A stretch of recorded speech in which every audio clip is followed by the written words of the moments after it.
Kwa majina naitwa Neema. Mimi ninashukuru kuwa familia ya Mungwe. Nimekaa Mungwe kwa muda mfupi, lakini nimeona manufaa makubwa tofauti na sehemu nyingine ambazo nimekaa. Kwanza Mungwe nimefaidika kwa sababu nilikuwa na hofu, kwa sababu mara nyingi nilitapeliwa kwenye magrupu mengine, nacheza michezo labda ya $100, lakini baada ya muda unakuta mtu anapotea na hela yako.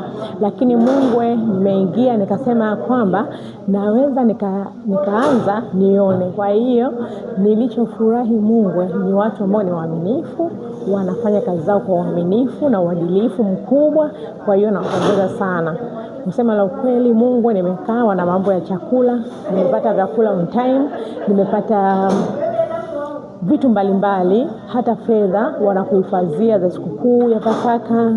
Tunashukuru tulipata. Napenda tu kuwashauri wale ambao mna hofu labda ya kutapeliwa, karibuni Mungwe Super Brand, muweze kunufaika, ili muweze kunufaika kama mimi ninavyonufaika. Jivunia kuwa Mungwe Super Brand.